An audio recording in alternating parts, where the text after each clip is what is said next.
Bioethics.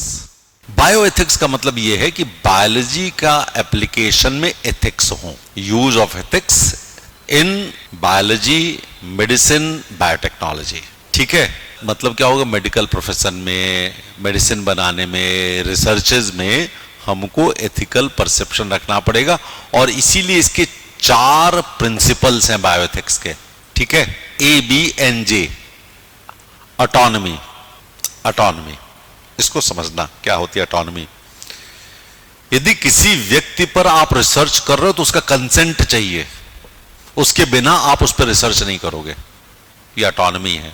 No research without the consent of the subject, this is respecting the individual rights. ठीक है, then beneficence, this is moral obligation that it will benefit others, इससे दूसरों को लाभ होगा, तभी वो हम बायोलॉजिकल एथिक्स पे बात करते हैं, बायोएथिक्स पे बात करेंगे।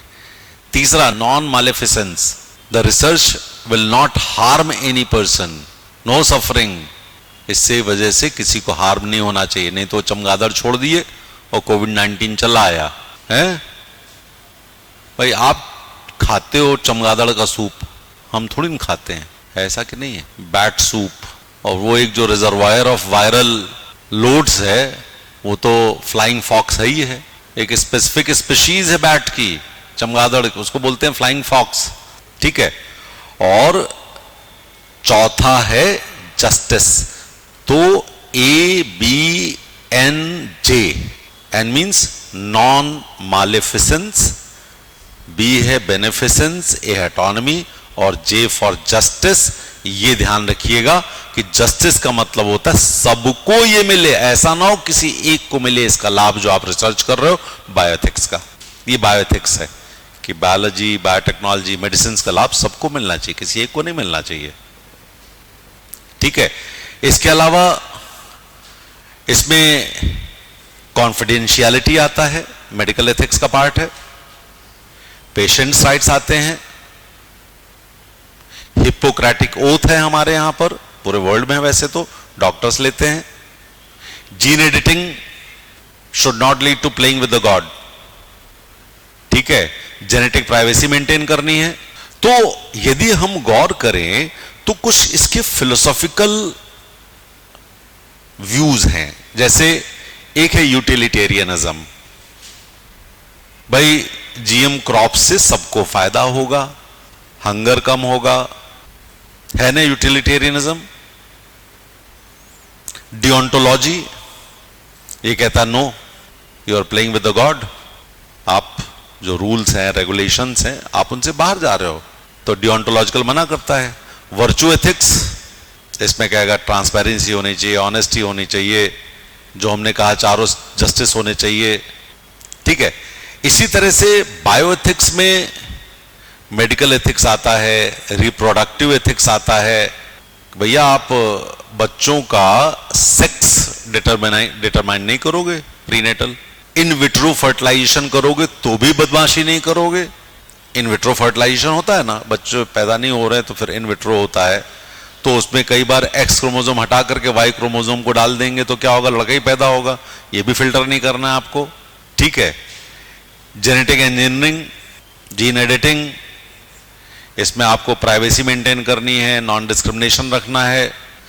क्लिनिकल ट्रायल्स में सारी चीजें होनी चाहिए जो हमने पहले, चारों वही पॉइंट्स अपने पास हैं जो पहले 4 पॉइंट्स हैं। रिसर्च एथिक्स हैं, पब्लिक हेल्थ एथिक्स हैं। अब यदि जेनेटिक मॉडिफिकेशन होता है तो जीएस का क्वेश्चन बन जाता है, ये एथिक्स का नहीं।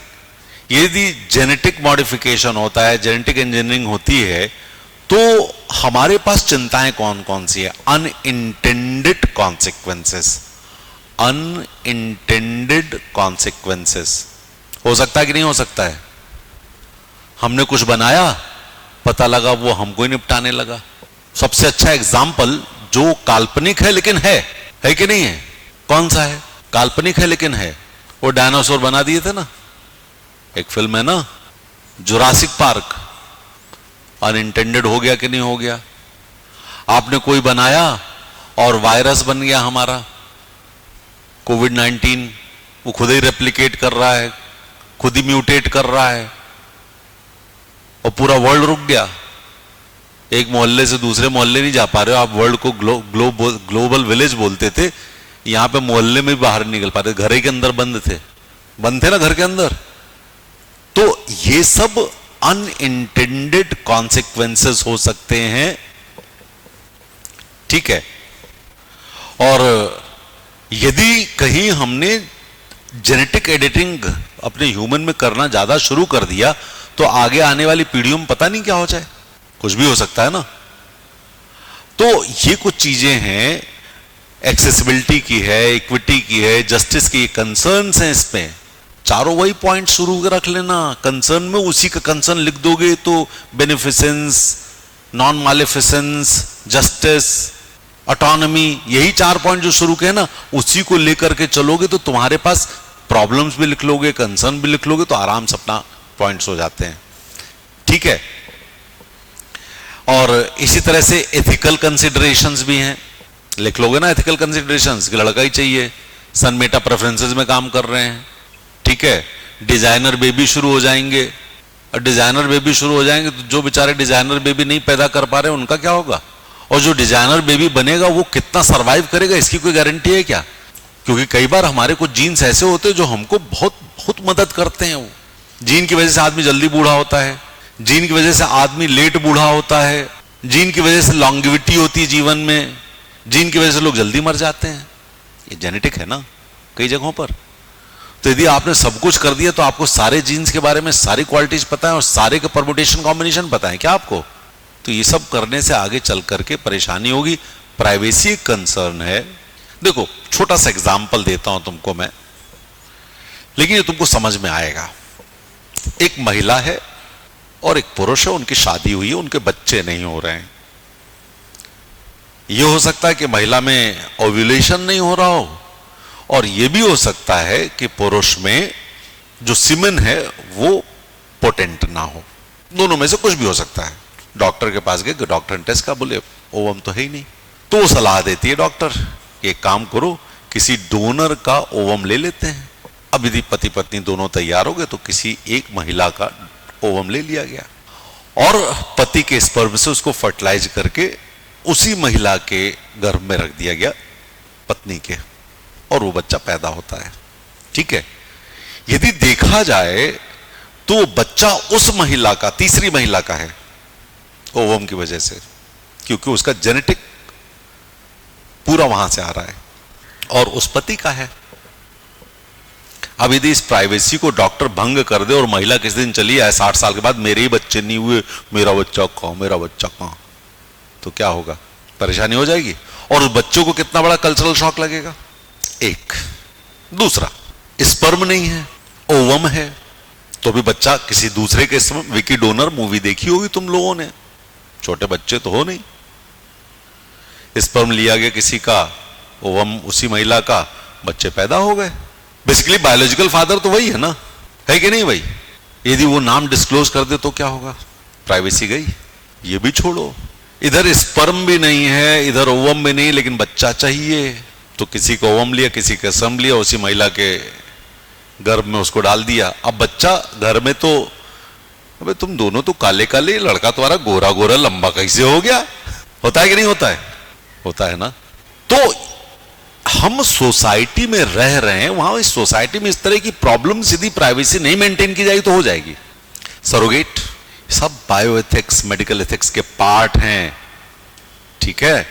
तो हमको किसी भी तरीके से ना तो इसमें जेनेटिक, एक तरह से जेनेटिक डिस्क्रिमिनेशन करना चाहिए, वही चारों पॉइंट रखो, ऑटोनॉमी होनी चाहिए, मालेफिसेंस नहीं होना चाहिए, बेनिफिसेंस होना चाहिए, जस्टिस होना चाहिए, इक्विटी होनी चाहिए, ठीक है, प्राइवेसी होनी चाहिए। अब एक तो अच्छा है कि हमारे यहाँ जर्म लाइन एडिटिंग नहीं है।